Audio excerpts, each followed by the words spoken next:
Berjumpa kembali di podcast Main Bola persembahan dari Radar Jogja. Jelang masuk Super League di September nanti, tentunya PSS Sleman sudah melakukan serangkaian persiapan, termasuk yang beredar di media ofisialnya PSS Sleman, laga uji coba antara PSS Sleman melawan PSM Makassar ya Bang ya.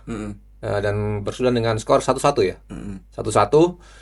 Dan bisa kita saksikan bersama dari cuplikan beberapa menit tersebut, setidaknya taktikal yang nantinya akan digunakan oleh Peter Hustra untuk menjamu, eh, maksud saya mengarungi kompetisi Super League musim 2006-2007. Pong, bisa diceritakan apa yang disampaikan Hustra setelah laga terakhir melawan PSM Makassar itu, Bang? Hmm, nah, yang jelas, mas, semua pemain sekarang sudah mengalami perkembangan, mas. Sudah berkembang, sudah apa yang seperti Hustra ya cukup puas. Ya pemain sudah mulai berkembang sih, tapi belum 100% timnya ini sudah oke. Itu berkembang dalam aspek apa nih, Bang? Skill, fisik, ataupun apa mungkin yang melihat? Fisik, yang jelas fisik, skill. Karena kan di uji coba kemarin kan juga tujuannya juga meningkatkan fisik, mas, kan apa namanya kan dibagi-bagi dari waktunya Ya, itu fisik juga chemistry-nya juga udah nambah tuh. oke. Pak Nanto, yang menarik Pak Nanto dari uji coba kemarin, Kim dipasang starting line up ya, pertama ya, starting eleven. Hah? Ono Kim yo. Ngira ngerti aku kita Oh, tutup, mas. ono Kim di Ayo no terus Kim kabeh main kali. saya kira siapa yang tinggi ya? Jangkung Mateus. nomor 18 ya itu ya. Hmm.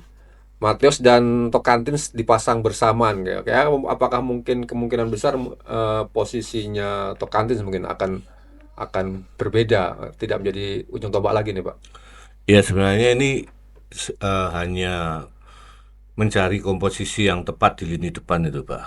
Karena kita kelihatan sekali kan PSS ini punya satu striker target man yang mungkin berbeda dengan musim-musim sebelumnya gitu kan. Ya.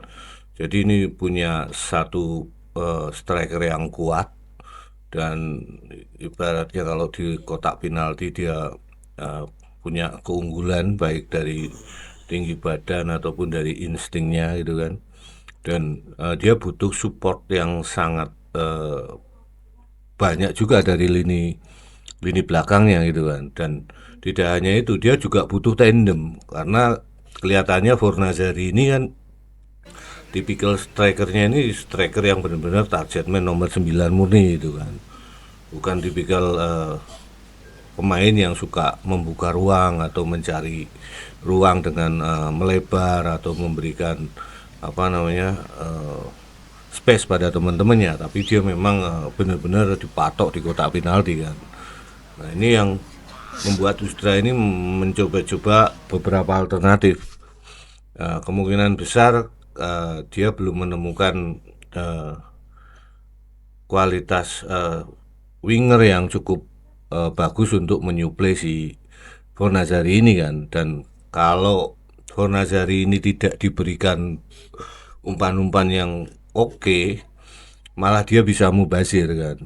Nah ini mungkin Hustra ini mencoba untuk menduetkan Fornazari dengan Tokantin. Nah, Tokantin ini memang striker yang agak unik ya. Jadi dia pemain yang mampu menjadi target man dan juga pemain yang mampu memberikan assist gitu kan. Nah mungkin nanti kombinasi itu yang akan dipakai Ustra. Jadi Ustra sendiri kelihatannya juga belum yakin dengan beberapa komposisi yang sudah dia terapkan di beberapa pertandingan sebelumnya ya. Nah, ditambah lagi beberapa pemain lain, terutama pemain asing, ini belum banyak yang maksimal karena ada Askovic ini, siapa jenenge Bang? Stefan Askovic. Askovic ini juga belum fit. Terus kemudian Melvin ini juga baru beberapa kali latihan kan. Terus kemudian di tengah ini Inje ini juga belum sembuh. Nah, saya pikir ada banyak hal yang mungkin menjadi kendala bagi Hustra untuk memaksimalkan pasukannya ini kan. Jadi di pramusim ini saya lihat PSS ini nggak maksimal. Banyak pemain yang cedera ini yang membuat Hustra ini kelihatan juga agak terganggu juga saat dia meramu materi pemain-pemain yang mungkin nanti akan tampil di starting line up ya. Ini juga cukup disayangkan kan. Padahal pramusim ini kan sebenarnya harapan dari pelatih dia bisa mengetahui kualitas pemain-pemain barunya sehingga apakah dia bisa meramu strategi ataupun pola permainan yang akan dia terapkan di kompetisi ini kan. Nah, ini tinggal 9 hari lagi kan. 9 hari lagi berkurang, mungkin 9 hari ini bukan waktu yang lama ya. Sementara banyak pemain-pemain ini yang belum maksimal. Nah, ini yang harus benar-benar dihadapi betul sama Hustra. Jadi kelihatannya sekali kita juga belum bisa menarik kesimpulan apakah benar-benar dia akan menerapkan double striker di depan atau dia akan memberikan porsi tugas baru ya bagi Tokantin sebagai pendampingnya Fornazari atau seperti apa. Dan juga tampilnya Kim secara berturut-turut di beberapa pertandingan pramusim ini juga menurut saya karena pemain-pemain lain ini nggak fit aja gitu kan. Jadi ya salah satu pilihannya masuklah si Kim gitu kan. Nah, saya terutama saya nggak mengikuti betul kondisi kualitas ataupun kebugarannya Kim ya. Apakah dia sudah kembali pulih seperti saat masa-masa jayanya dulu atau memang karena stok pemainnya dari PSS ini banyak yang nggak fit sehingga Hustra terpaksa harus memasukkan Kim dalam beberapa laga pramusim ya. Memang laga pramusim ini memang biasanya digunakan oleh pelatih-pelatih itu untuk mencoba beberapa pemain yang jarang diturunkan di laga-laga reguler ya. Terutama pemain-pemain baru atau pemain-pemain muda. Nah, sayangnya Kim ini kan bukan pemain baru dan bukan pemain muda kan.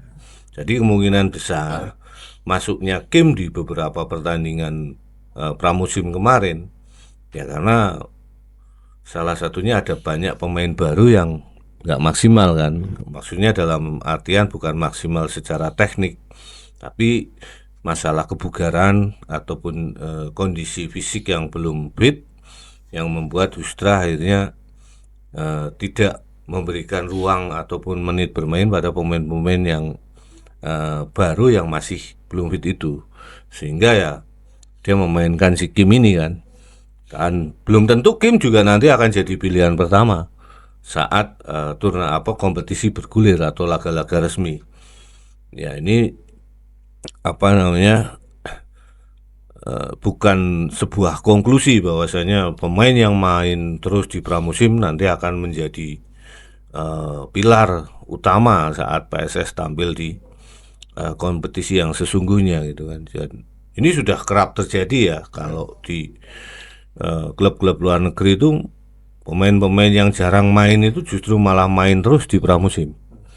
Nah, pemain-pemain yang memang sudah punya jam atau menit bermain sebagai pemain-pemain reguler atau pemain inti malah sering diistirahatkan karena pelatih ingin memberikan ruang bagi pemain-pemain muda ataupun baru ini yang baru bergabung terutama untuk bisa menyatu dengan level permainan atau taktik pelatih yang sudah dia terapkan sebelumnya. Mungkin itu, Bah. Berarti belum ada jaminan Pak ya bahwa PSS Sleman ini akan menggunakan 4-4-2 atau 3-5-2 mungkin di kompetisi musim ini. Iya, belum ada jaminan. Kalau saya melihat ini tergantung pada kesiapan materi pemain sih, Pak. Kalau materi pemainnya yang semuanya fit, mungkin bisa juga Bustra nanti akan menggunakan 4-4-2 kan.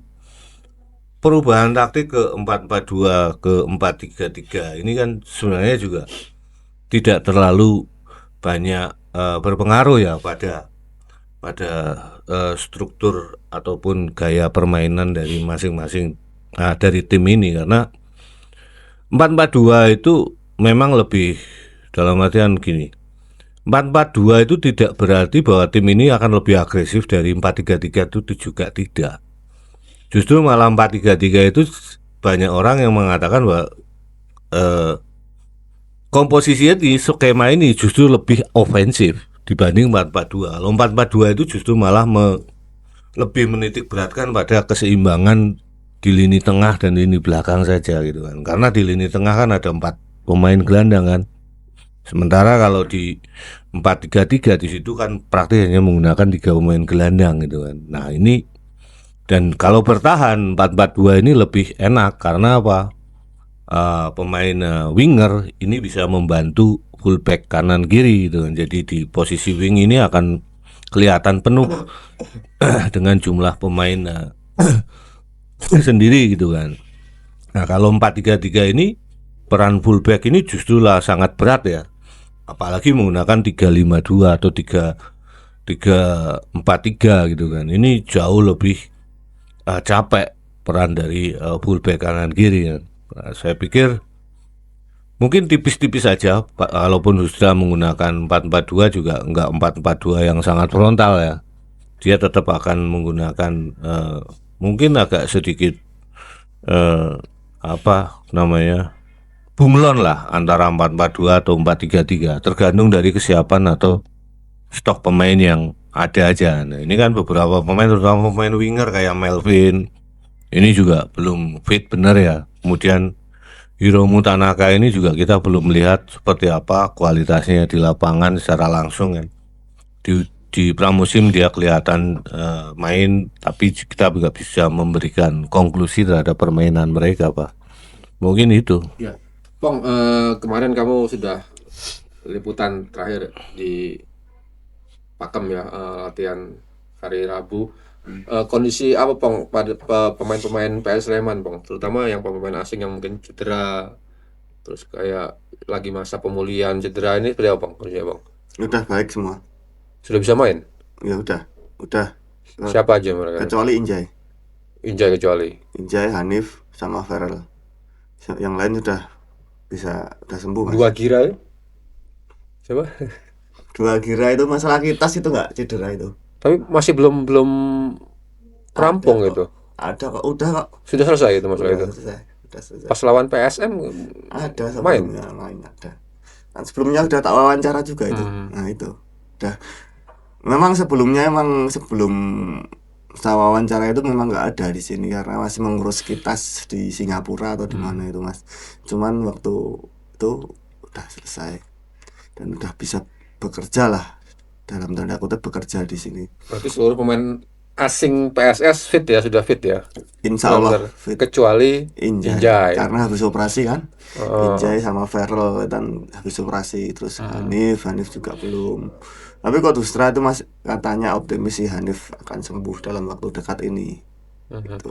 Dan yang menarik juga Bang, dengan skuad tidak cukup dalam sebenarnya PSS ya, terutama pemain lokal ya. Kenapa Kanu dilepas Bang? Ya udah banyak kan posisi di situ. Gelandang bertahan kan udah banyak, ada Injay, ada Injay, ada Musa Bagayoko, ada Dion. Masih ada lagi pemain-pemain muda, ya kan masih banyak mas. Yang dibutuhkan itu cuman winger. Winger mana? Winger kedua, Kiri kanan. kanan kiri, karena formasinya nggak berubah seperti kayak kemarin. 4-2-3-1 nggak berubah. Dan dia mengandalkan satu ujung tombak tok di depan sebagai target man, yaitu entah itu Mateus atau Tokantin nanti. Tapi yang jelas kalau saya lihat di beberapa latihan kemarin, Tokantin ini diproyeksikan sebagai winger kiri. Ya karena pas terakhir lawan PSM itu dia banyak bergerak dari sektor kiri sepertinya. Iya, tapi di latihan, sebelum bersih itu PSM itu latihan crossing, latihan apa dia di Kiri. kiri terus. itu target mainnya sih Mateus seperti itu Mas, gitu sih. Nah terus iya Hustra itu latihannya itu lewat winger itu loh, pokoknya winger terus sama set piece kayak ngono kuwi lah itu nih. Dan ada rencana juga 3 pemain mudanya dipinjamkan lagi. Iya ada, Siapa aja bang? belum ngasih nama. Kira-kira menurut pendapatmu siapa yang akan dilepas? Aku nggak bisa mengira-ngira Mas, engko nak keliru nggak dibully netizen aku. Nah prediksimu dia sebelumnya sempat main reguler. Aku enggak belum. Nggak main reguler. Berarti dari tim mudanya ya bang? Dari EPA atau seperti apa? Ada yang dari EPA, ada yang kayaknya enggak. Dan memang pemain muda tapi enggak. Tapi pemain EPA tapi udah promosi udah lama gitulah. Panata yang menarik akhirnya terungkap bahwa Stokantis banyak di share di pelatih ya untuk di Benar. fokusin untuk winger nih pak akhirnya kata Kobong. Iya karena stok winger yang ada ini kelihatannya juga belum memuaskan si Hustra ya. Ada Tanaka nggak puas. Mungkin belum ya karena kita juga belum tahu waktu PSS ini tampil seperti apa kan nanti jadi ini masih kocok ulang lah, masih bongkar pasang gitu kan. Nah mungkin nanti di pertandingan terakhir lawan Kudus itu besok mungkin Hustra sudah mulai menerapkan komposisi yang benar-benar ideal ya, menurut dia ideal, dan mungkin nanti akan 90% akan diturunkan di pertandingan resmi. Tapi juga ini belum tentu juga Wah, karena dia pasti berhitung bahwa pertandingan pertama itu justru away kan. Ya. Otomatis juga PSS tidak mungkin kan akan langsung main frontal kan, akan berat gitu kan, apalagi status PSS ini juga tim promosi kan, menghadapi Bali United yang secara materi pemain dan kedalaman tim ini juga cukup oke kan. Dan Bali ini kan sudah melakukan pramusim ini sudah lebih banyak dibanding PSS ya, persiapan mereka juga lebih panjang. Siap segala. Ya, tapi belum tentu juga bahwa tim seperti Bali ini dengan mudah akan melibas PSS ini juga belum tentu ya. Karena materi banyak faktor lah menurut saya di pertandingan pertama yang akan banyak berperan di situ. Jadi pertandingan pertama ini bukan hal yang mudah. Pasti semua tim itu mengalami kesulitan, apalagi tim tuan rumah ya. Dan saya lihat juga Bali itu juga pola permainannya dengan musim lalu ini juga nggak banyak berubah, meskipun banyak pemain-pemain asing baru yang masuk dan katanya kualitas pemain-pemain asing ini juga cukup bagus. Tapi dari Piala Presiden kemarin sebenarnya tampilan dari Bali United itu nggak wah-wah sekali kok.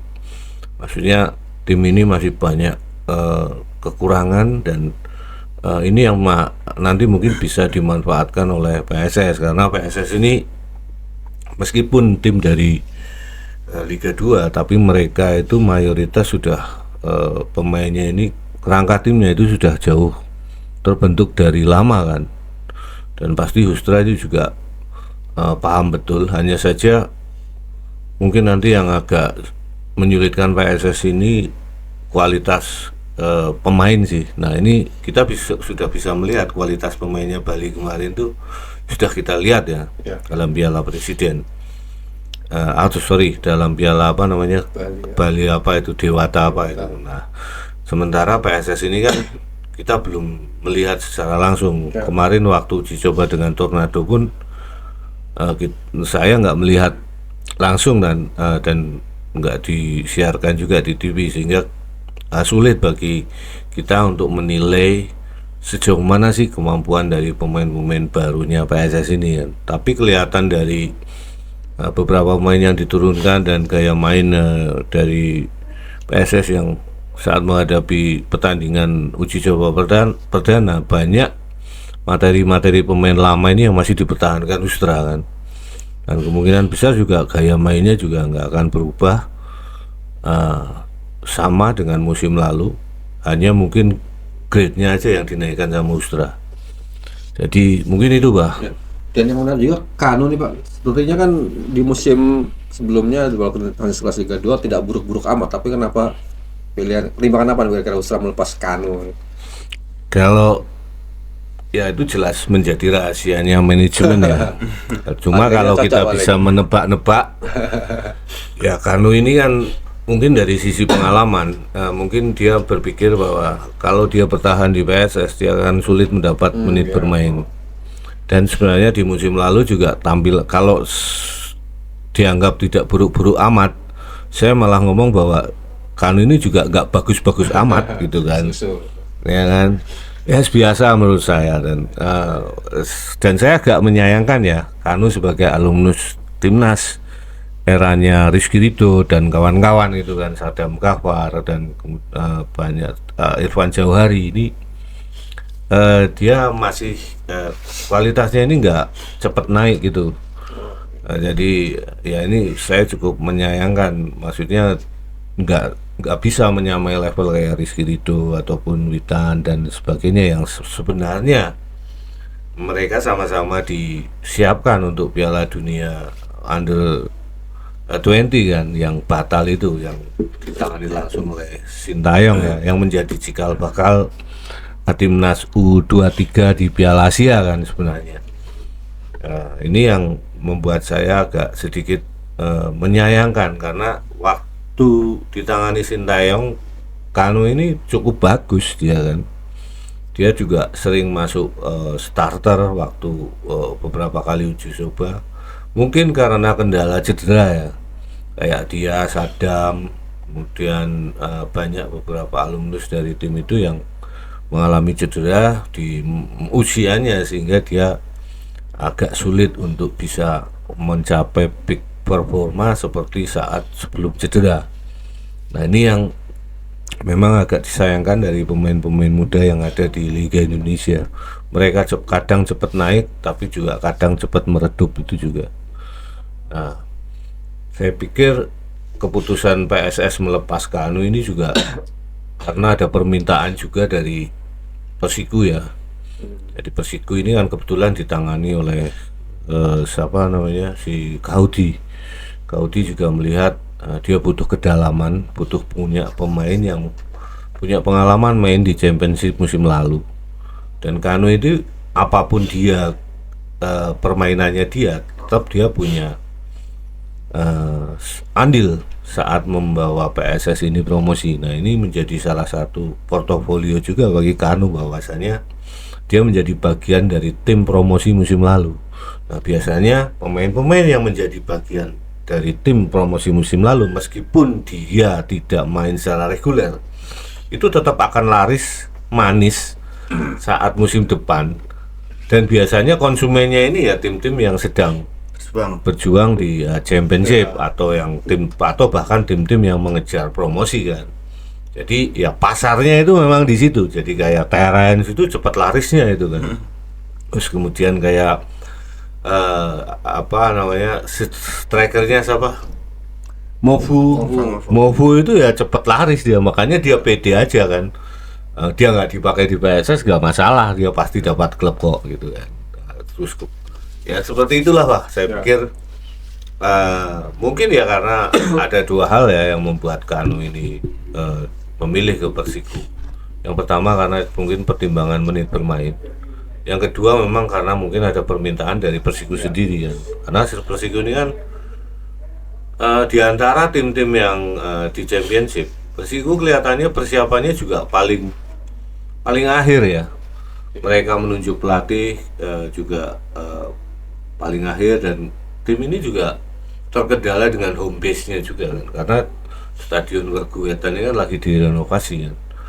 Dan mereka ngambil beberapa pemain ini juga belakangan dibanding dengan tim-tim yang sudah ada, sehingga opsi peminjaman bagi Persiku mungkin salah satu opsi yang paling masuk akal dibanding mereka harus mencari pemain-pemain yang dalam tanda kutip belum ketahuan rekam jejaknya gitu kan. Kalau Kanu ini kan apapun dia, meskipun dia nggak reguler main di PSS Sleman, tapi saya pikir dia sudah punya portofolio bahwasanya dia jadi bagian PSS yang mengantar tim ini untuk promosi.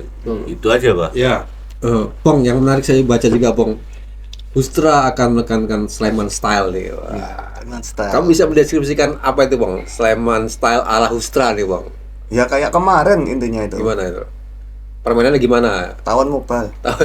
Ini serius mas. Serius? Tawon mobile. Ya, tawon mobile. Yang jelas kan kayak kemarin. Bermain dari wing, winger. Terus crossing.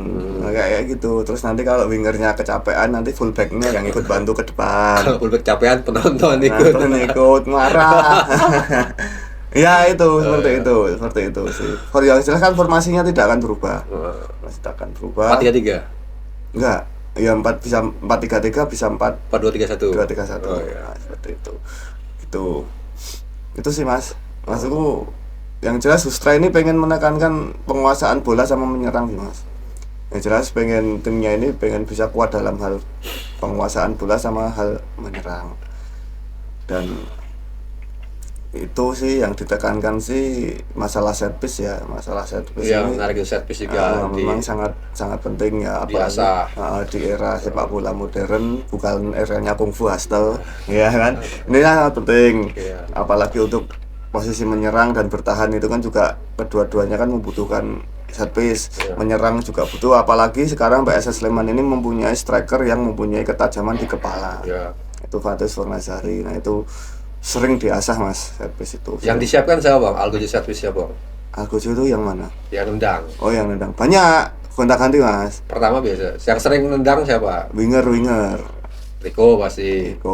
Tanaka, Arda. Ya pemain-pemain muda juga dikasih kesempatan lah Mas. Semua dikasih. Karena ya tidak menutup kemungkinan, ya maksudku tidak cuma di crossing aja, cuman nanti kan juga ada ini tendangan bebas itu loh di tengah-tengah. Nah itu kan juga penting. Free kick. Terus antisipasi set piece, karena kan juga ada Kleberson loh, banyak loh ahli sundulan. Kalau ngambil tendangan bebas yang bisa langsung masuk gol itu siapa Bang? Yang dipercaya Bang siapa Bang? Tendangan bebas langsung ke gawang. Sejauh ini sih baru Arda ya. Arda yang disiapkan, yang banyak dilatih. Kemarin kan Liga 2 kan masuk kan. Masuk itu gol kan. Tapi nggak tahu sih besok Liga 1 itu siapa. Belum terlalu ini Mas, masih dari pinggir semua. Pinggiran. Masih dari pinggir semua. Masih skema set piece pinggir sama antisipasi sundulan. Riko pasti ya. Ya Riko yang jelas Riko itu selalu oke sih. Sama sundulan itu karena kan depan belakang ini sundulannya oke loh. Mateus oke, Kleberson juga sundulannya oke loh. Mukau juga oke. Oke. Kleberson itu dua gira oke. Paling Lukau itu besok untuk Piala Liga itu, karena kan harus dipakai. Tinggi banget ya emang ya striker ini ya. Yang tinggi 2 meter lebih. Nah ini kita wawancara. Pak Ananto, kalau selama ini Hustra megang PSS Sleman dari Liga 1 terus turun ke Liga 2 terus kembali lagi ke, sudah punya ciri belum sih Pak PSS Sleman di bawah Hustra, atau ya sama aja sebenarnya sama tim-tim lain mainnya gitu? Sudah Pak, jadi di championship kemarin kan PSS, salah satu kunci PSS ini promosi karena mereka sudah punya identitas permainan ya. Meskipun terlihat bahwasanya ya mungkin hanya beberapa orang saja yang hanya orang yang bisa menganalisis bahwasanya tim ini sudah punya identitas atau belum gitu kan. Tapi kelihatan sekali bahwasanya cara main PSS Sleman ini memang sudah punya pakem ya dari dasar gitu. Dan ini yang sudah dikembangkan Hustra saat dia benar-benar icas betul di awal musim pertama championship gitu kan. Mungkin di Liga 1 saat PSS degradasi, Hustra ini nggak punya waktu untuk benar-benar menanamkan identitas timnya gitu.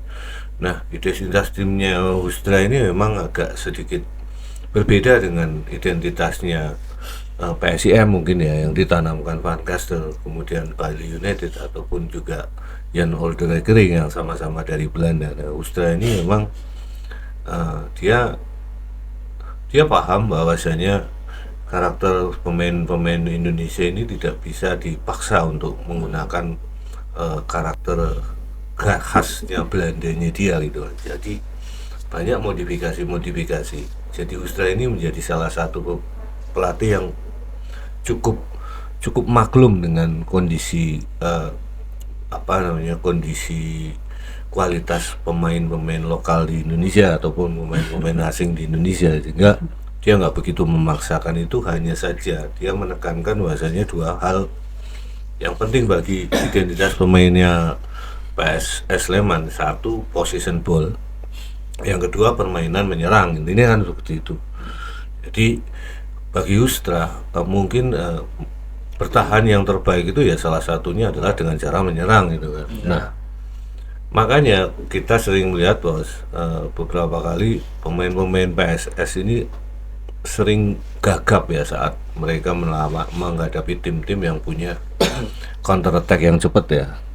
Nah, pemain-pemain belakang mereka, karena garis pertahanannya PSS ini cukup tinggi sebenarnya, hampir sama dengan PSIM. Hanya PSIM ini kan kelihatan beda gaya. Kalau Hastel ini benar-benar ingin agar dominasi dia itu sekaligus bisa menekan upaya lawan saat mengancam pertahanan mereka. Tapi kalau di PSS Sleman, dominasi PSS ini memang dominasi yang cenderung untuk lebih ofensif ke depan gitu kan. Jadi kalau sudah menguasai bola, diharapkan bola ini harus bisa sampai ke kotak penalti lawan dan mengakhirinya menjadi sebuah peluang gitu kan.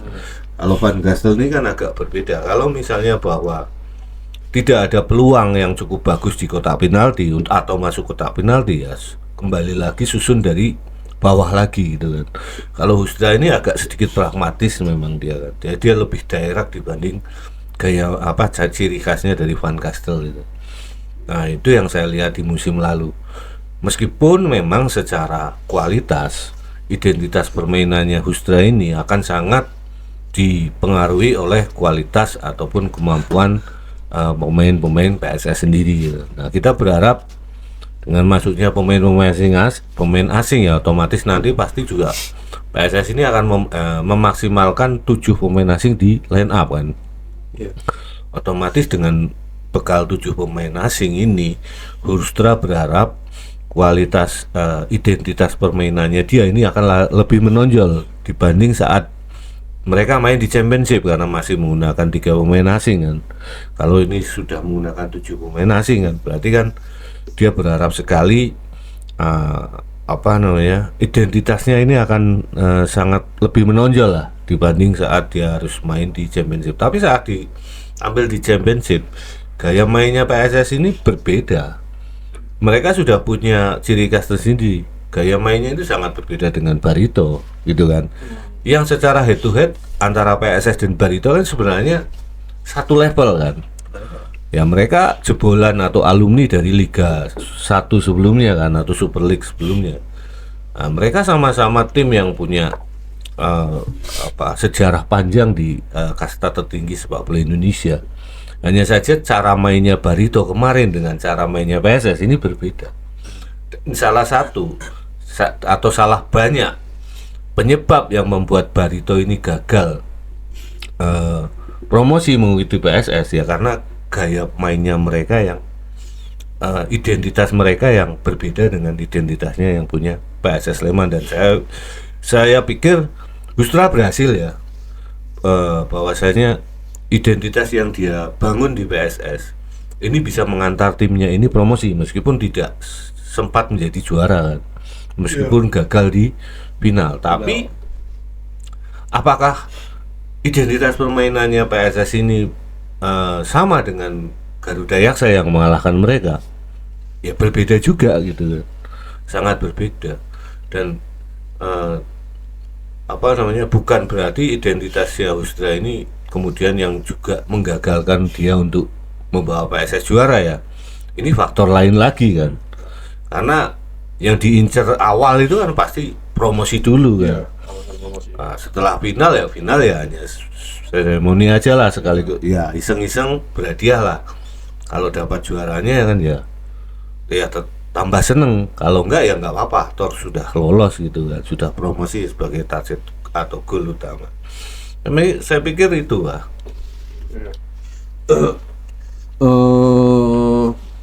Bang, yang banyak disorot ini memang Moussa Bagayoko ya, Bang. Nah ini menurut Ustra dia sudah berkembang. Memang lagi itu banyak berkembang. Dari segi apa Bang berkembangnya Moussa Bagayoko ya Bang? Dari segi adaptasi sih. Kendalanya dia apa sih memang selama ini? Adaptasi Mas. Ya adaptasi soal apa? Makanan atau permainan atau apa, cuaca atau apa? Ya segalanya Mas. Enggak makanan sih Segala aspek. enggak terlalu sih. Karena kan Berakas baru, tapi berarti makanan. karena kan baru pertama kali ke Indonesia ya. Mungkin adaptasinya juga masih Tapi Bagayoko terlihat sekali waktu uji coba lawan Kendal itu masih malu-malu kucing Mas. Modelnya masih. Entah itu kecapean habis di fisik dan terlihat larinya berat atau gimana, saya kurang paham. Tapi kalau sekarang sih Coach Ustra menilainya sih sudah berkembang ya, jauh lebih berkembang daripada Awal-awal awal datang. datang gitu. Karena kan dia kan tipikalnya bukan inilah pemain yang bukan defensive midfielder yang enggak brush itu loh. Oh dia bukan tipe yang brush, Enggak halusan Mas. bukan tipe cuci piring, Enggak halusan, Halusan. kayak Ramatso. Wah, tapi bagus ini sih. Oh iya. Nahannya Bang. Iya. Oh, iya. Iya, itu lebih halus, lebih apa ya istilahnya back to back apa ngono lho modelnya. Nah, itu. Terus dia tuh pemutus bola tapi nanti bisa umpan-umpan itu Mas, model umpan yang bisa mengasih umpan manis itu loh, kayak itu sih. Enggak sing bras-bras ngono kae, enggak. Kalau di latihan dia banyak latihan apa Bang? Bagayoko ini sama atau ada porsi latihan sendiri buat Bagayoko mungkin? Enggak ada sih yang enggak ada porsi-porsi latihan sendiri-sendiri Mas. Sama aja semua. Ya kalau game juga sama, misal lapangan kecil untuk apa namanya tiki taka itu loh, itu juga sama, terus 11 lawan 11 juga sama, set piece juga ikut, apa nggak ada Dia ikut ambil apa? Kalau set piece dia posisinya di mana biasanya? tengah. Tengah, nggak masuk ke kotak penalti lawan. Ya masuk, Oh, ikut tengah. masuk. Tengah kotak penalti. Oh, Iya, itu Mas. Tapi gini sih, dari saya awal liputan PSS sampai sekarang ini, saya tuh bingung ya. Waduh, ini serius ini. Serius bingung ini. Maksudku gini, PSIM ini mempunyai adat bahwa ya ini nggak membandingkan, cuman Ya jelas membandingkan ini mesti ngece. ya orang ngece Pak, maksudnya. Iya membandingkan. Kok sih aku tekon nih bertanya ini Bertanya pada siapa? semuanya ya penonton ya manajemen ya apa. Kenapa kok maksudku gini? Ini bukan membandingkan atau apa. Ayo membandingkan. Aku udah ngomong ini. Apa? Iki. PSIM ada ziarah Ya. ke makam raja-raja. Oh, itu. Karena kan terus Mataram kan. Ya. Laskar membawa Panji Laskar Mataram kan dulu Laskar Mataram itu pasukannya Kota Gede. Iya. Ya, Kota Gede waktu Mataram Islam Pak Nembahan Senopati itu kan pakai Laskar Mataram juga. Ya, ziarah di Kota Gede, ziarah di Wonogiri, terus sowan ke Kepatian, ke Ngarso Dalem, ke Gubernur. Nah, ini untuk PSS Sleman ini apa ya? Culture atau budayanya ini apa teman-teman? Saya juga belum paham, juga belum tahu sih, Mas. Untuk lambang tugu di dada ini apa candi di dada ini representasi dari apa ngono kan lho. Ya saka Prambanan no, Ya kan? wontennya Prambanan. Ono Prambanan, ono candi. Oke, Pak. Ya. Sleman ki oke, Pak. Ono candi UII ono. Candi Gebang ya enek ngono kuwi. Sampisari ya candi. Oke lho Sleman. Ya maklum ngomongnya seniman soalnya. Iya. Filosofis kan. Iya, kan? Aku ngete kok, Bang. Aku kan bukan orang Sleman ya. Itu jane candi yang ada di PSS di lambang PSS itu candi apa sebenarnya? Ayo, ketoke mengko gawean seniman to, Pak. Ya kowe tekoke no kan ada filosofinya. Ya. Apakah karena banyaknya candi yang ada di Ya, Sleman? bisa jadi Pak. Identiknya itu ya Pak ya. Identiknya kan candi Merapi. Iya kan? Apa nek gambare Merapi? Ora enek. Ada. Candine kan segitiga kan Gunung Merapi. Candine Api-apinya kayaknya ada. ya yang paling besar kan Candi Prambanan. Prambanan yang terkenal ya. Tapi tadi mbok apa bantah. Oke, candi liyane jare Candi Uwi enek, Candi Gebang ya eneng. Iya memang Iya bener. emang iya. Lah itu representasi apa Janine? Aku jujur dhewe nggak tahu. Ya aku juga belum tahu, Pak. Lah kowe iki wartawan, aku Iya. dudu wartawan. Ya aku ya rong tekon makane. Ya makane tekok lah. Ya besok tak tekon ke makane kan aku dari penasaran ini kan Lah dari sekondisi penasaran dong tekok. lagi iki Pak. Maksudnya kan aku ya Lah sekondisi bodoh. ya nak kowe wis dasar nak kowe Pak. Ora landasan fondasine bodoh. Enggak, maksudku kan itu loh. Ya itu kan. PSIM ini enggak membandingkan teman-teman. Ya membandingkan. Enggak, ini cuman bertanya aja. Bertanya dengan cara apa? Halus dan dengan rasa penasaran aja. Culture-nya, budayanya ini apa? Maksudku sowan kemana? Ataukah ke Turgo, ke Makassar, Sumadil Kurbro itu ada tuh Pak itu terkenal itu. Nah, Itu itu. harus dijelasin di ini. Apa? Candi Prambanan. Candi gitu. Prambanan. Logo, kebanggaan. Rokok Jonggrang berarti. Apa siarah ke Candi Prambanan? Maksudmu ngono Kapas dan kuwi? Melati, Kapas dan Melati, rangkaian lambang, ngambil gambar candi ya. Iya kan, ya budayanya apa kan ziarah ini kan asik kan kayak PSIM, kayak Persiba Bantul juga iya loh Pak Nanto. Persiba Bantul itu juga ziarah loh di makam Sultan Agung. Oh, iya. Di Mogiri. Nah, mungkin di Sleman nggak ada makam sih gitu.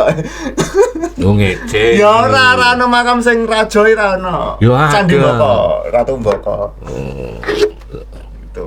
Ya kan ini bikin culture gitu kan asik kan nanti. Ya asik menurutmu. Ya asik kan seniman ya saya, budayawan ini kan sorotannya kan ngono kuwi. Ya mungkin karena itu tradisi, Iya, tradisi, gitu kan. Karena PSIM ini kan membawa dari Seva itu kan dia bahwasanya pemain-pemain itu kan sadar bahwasanya PSIM ini bukan sekedar klub sepak bola saja, tapi banyak filosofi yang dibawa oleh PSIM gitu kan. Ya nanti PSIS seperti apa gitu. Lah kongkonanmu kon sowan ning ndi? Gua kemana soalnya? Ya. Ora ono makam. Ada ide apa gitu? Kowe dia Ya, harus idemu ki makam, apa? orang harus makam. Turgo. Lah pakem kan yang ngisore Turgo Merapi, ya Merapi. cedak. Tapi ya bisa Mbah Marijan. Labuan gitu? Mbah Marijan ya kan. Labuan itu? Ya bisa aja ya. Labuan ya berarti ning Parangtritis yo Bantul. Latihan fisik. Labuan Merapi ono, Pak. Merapi. Iso ngono. Sambil latihan fisik gitu. Fisik ya. Latihan Turgo fisik. juga fisik gitu. Oh iya. Ya kuwi nyiksa pemain. Ya enggak Pak, pemain beda loh. Aku kuat kok mau pemain ora. Alah jare sapa kowe ra umum tok. Oh. Ya mungkin bisa dipertimbangkan. Ya aku penasaran aja sih. Culture. Penasaran aja sih. Nanti teman-teman netizen kalau tahu bisa itu. Rangkaian ini ya. Kultur yang di Culture-nya. culture yang di Mas Bahana selama liputan ada nggak? Belum ada ya? belum ada. Belum ada kan? Paling ya PSIM itu dia. Iya kan selama ini kan ya, culture-nya kan di situ. Identitas ruhnya itu. Tapi biasa saya berdoa bersama, Bang. Jarang nggak? Wih, doa yo jarang, tetap berdoa yo. Maksud aku jarang dijak. Persis berarti kudu ning Pakame Samber Nyawa kono. Iya, Pak. Pangeran Samber Nyawa. Ya enggak maksudnya kan apa lho ngono ide ruhnya dan culture-nya itu kan asik toh ngono kuwi. Filosofis kan asik Ya, belum berfilosofi. tentu. Ya tentu Pak ini Asiknya kan nggo kowe. marketing juga asik go marketing juga. Kebudayaan loh, kabudayaan. Ya beda-beda kan aku orang ya pengurus itu kan beda-beda po. Ya akan cuman penasaran aja ini.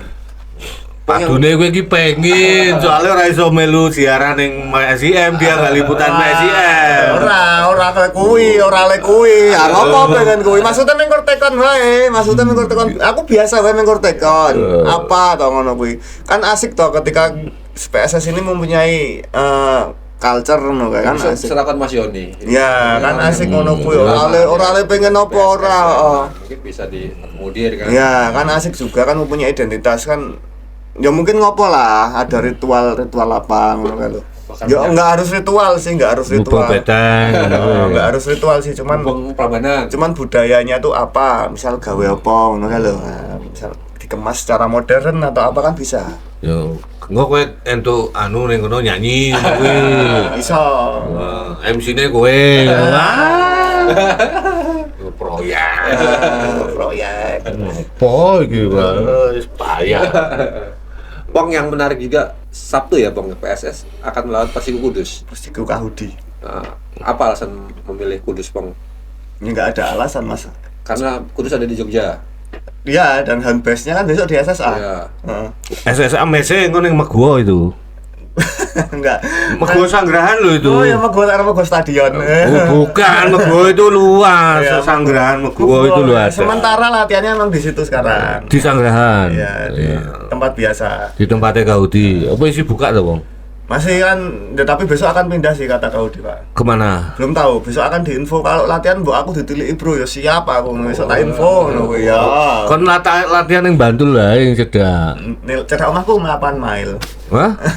Apa nek lapangan? Ada, Pak. Ya golekke ngono kuwi. Ada, cedak rumah dekat rumah saya. Lapangan apa? Tamanan. Mile ada, Mile. Smile Tamanan kan dekat-dekat rumah. Perancak ada ya, tapi keras.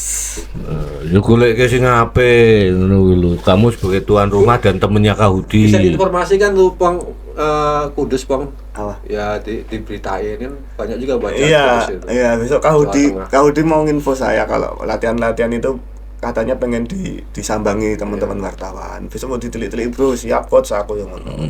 Oke lah. Oh berarti besok bisa ditonton Bang, kowe melu Kahudi wae. Ya kalau bisa Pak. Oh, kowe melu Kahudi. Saya panpelnya kan panpel PSS. Ya ora apa tapi kan kowe bolone Kahudi. Iya, Kowe anu coach aku ikut ngono kuwi. Ngono kuwi wae esuk mlebu. Ya kalau bisa ya Pak ya. Iya. Kalau bisa. Kowe yang ngomong, aku ki wartawane kau anu kok Mesti kok. Kudus kok. Iya ngono kuwi. Media officer Kudus, media officer Kaudi. Ora apa-apa, ning kene kan banyak tim yang perlu diliput. Iya. Sabtu malam sore Sore bisa. Ora entuk ditonton berarti, Bang. tertutup. Terus Kotusra mintanya tertutup. Sayang banget ya. Ya Kotusra ini kemauan Kotusra sendiri soalnya. Seperti itu Mas, tertutup. Ya pertimbangannya kalau Kotusra ini sebagai rangkaian persiapan aja. Ini sebagai Ora Sidoro Persebaya, Bang. enggak sih tadi. Bukan. Oh, Persebaya ning Thailand mbek mulai iki. Nah, iya makanya gue Pak. Oh, ojo-ojo kemarin ada rencana dari PSS untuk ke Thailand juga. Enggak, malah PSS yang mau mendatangkan tim Malaysia ke sini. Oh, Nggak tapi nggak jadi. Terus ini uji coba terakhir. Itu Pak terakhir, karena kan waktunya tinggal hitungan hari aja toh Pak ini Pak. Terus habis itu fokus menghadapi Bali. Bali United. Karena besok Rabu itu udah berangkat.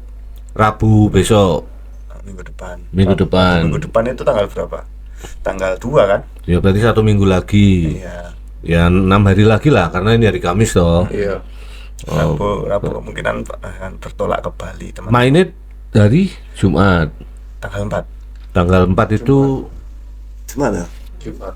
Kamis tanggal 5. Iya, Rabu tanggal 2. berarti main Jumat malam. Tanggal 3. Oh iya Jumat malam Pak. Jumat malam. Pembukaan itu.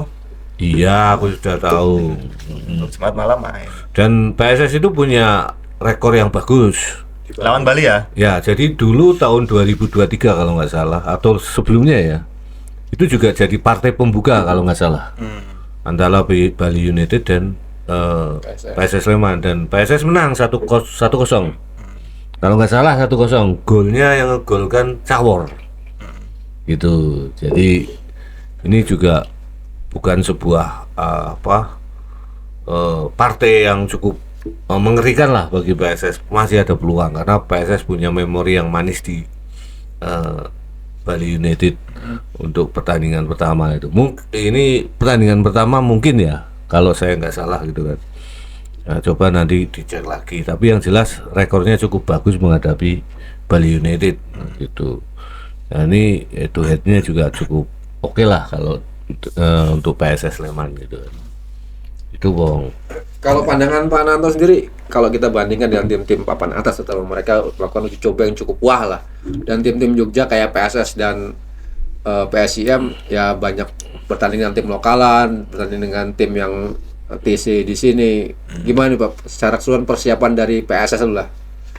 Ya persiapannya sebenarnya PSS ini sudah on the track. Hanya saja beberapa pemain yang direkrut ini nggak fit dan ada masalah administrasi. Gitu. Ini juga jadi problem. Wah, Jadi problem bagi tim Iya. pelatih gitu iya. kan. Ya jelas itu Pak, Apa problemnya? mengganggu persiapan. Mengganggu deh. Lah kudune wis iso disiapke, ono pemaine. Ora disiapke apa nih? Pemaine. Pak. Panganane apa piye? Saja nih. Ya, ini mengganggu Pak. Jadi Gusta ini tidak bisa langsung meracik ya, tidak bisa langsung meracik materi-materi pemain yang dia kumpulkan.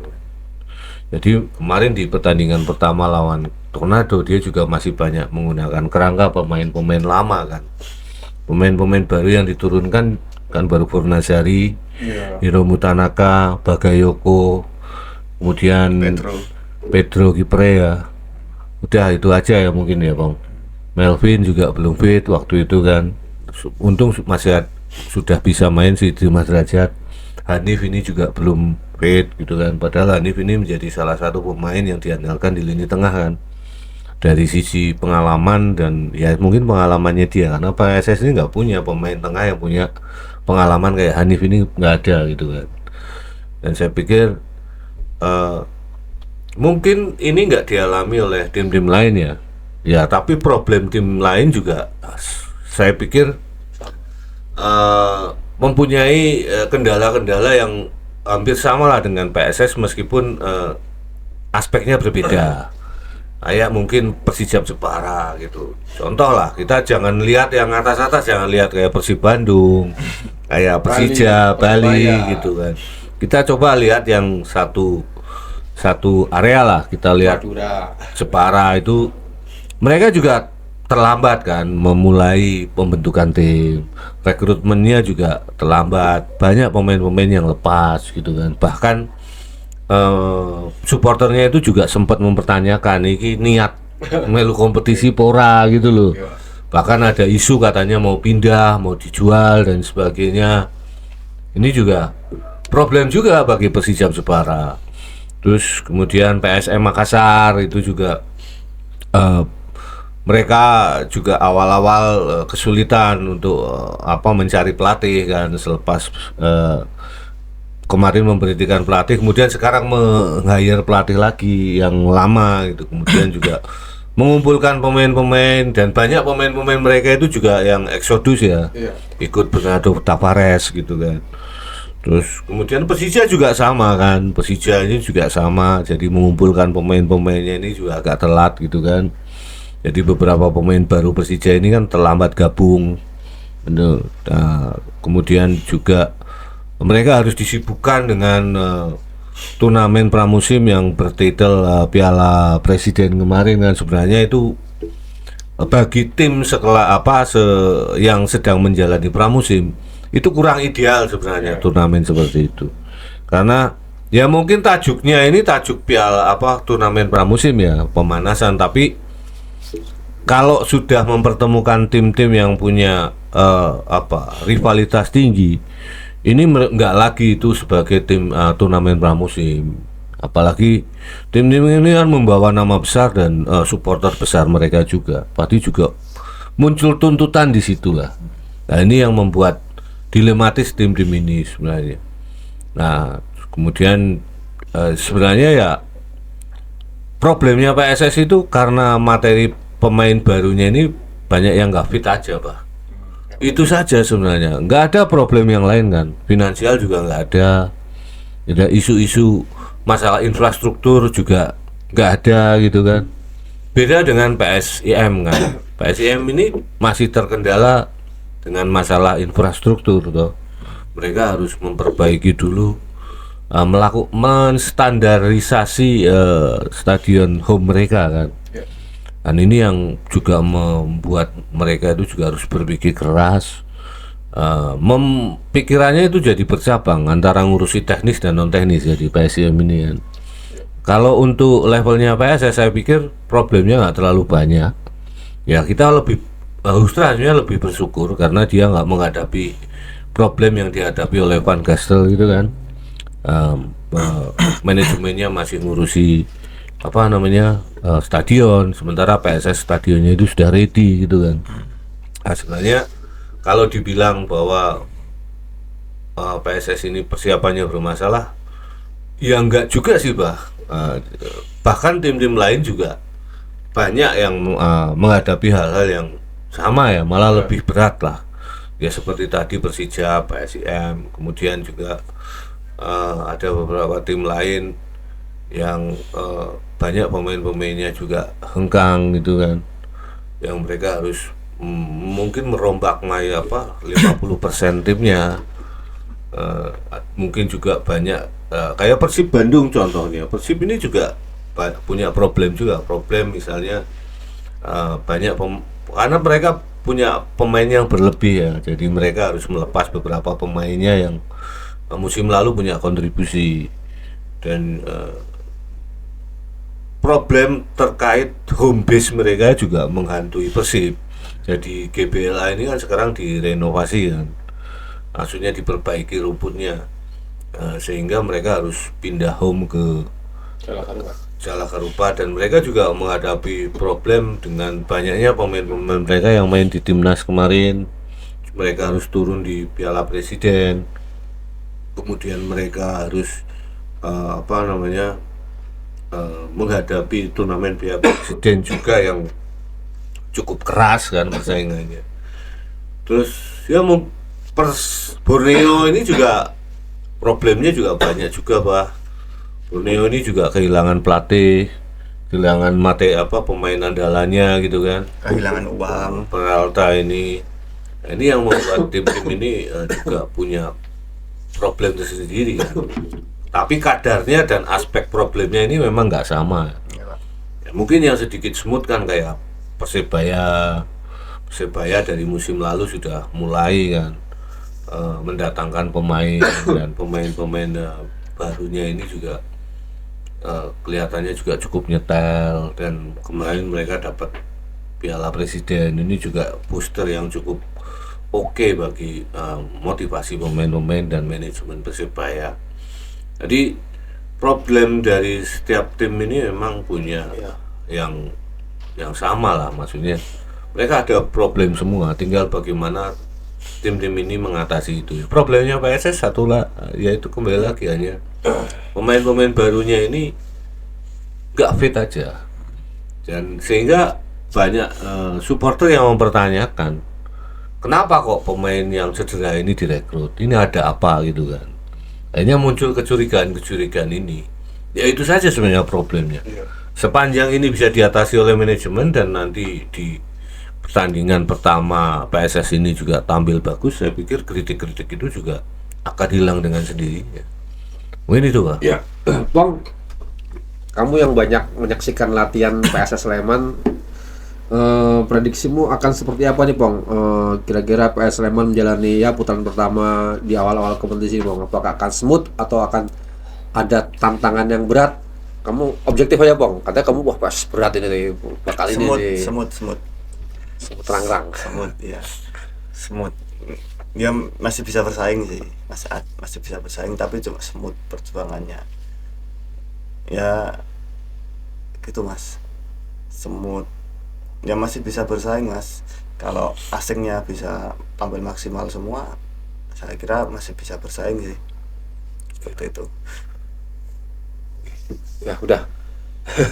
Kalau Pranto, Pak, di laga-laga awal nih PSS Sleman akan seperti apa nih, Pak? Mungkin tim ini lebih siap ya dibanding 2 musim sebelumnya, dan persiapan mereka juga sama seperti musim lalu saat mempersiapkan tim di Championship ya. Saya pikir juga kalau saya sih yakin bahwasanya kerja keras atau persiapan matang itu hasilnya juga akan linear atau hasilnya juga akan sesuai lah dengan keinginan kita semua. Apalagi juga nggak ada konflik-konflik internal di dalam tim kan. Ya meskipun kita hanya melihat dari luar ya, kita nggak tahu merasakan dari dalam. Hanya saja kan PSS ini salah satu tim yang tidak terkendala dengan masalah gaji dan sebagainya. Itu nggak ada sanksi-sanksi seperti mereka itu persiapan saat mereka hampir degradasi. Belum tampil aja mereka sudah -3 kan.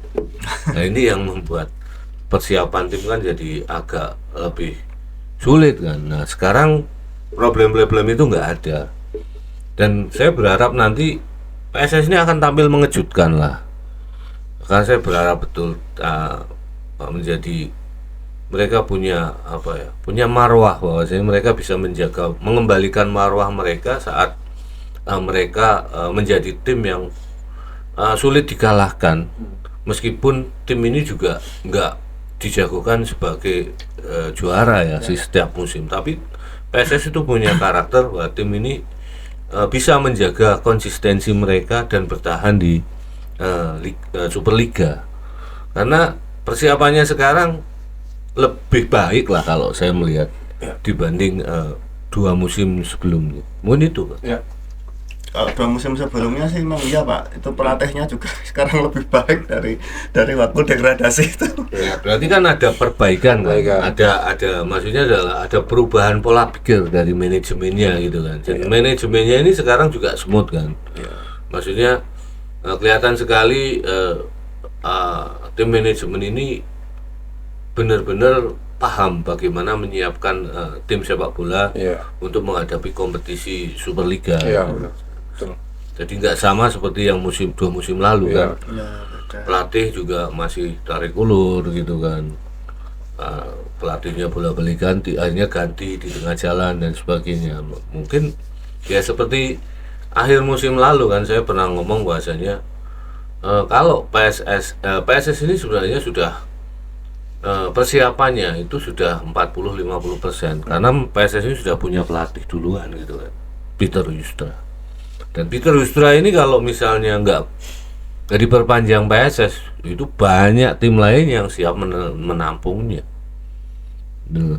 Dan saya pikir dengan keberadaan Peter Wustra sudah dimiliki dulu oleh PSS, pekerjaan manajemen ini sudah 40% selesai Pak. Itu. Lagi Bang yang mau tambahin? Tanya aja Mas Banda. Udah 1 jam lebih. Ya udah. Udah, ada lagi Pak Nanto? Cukup. Ya.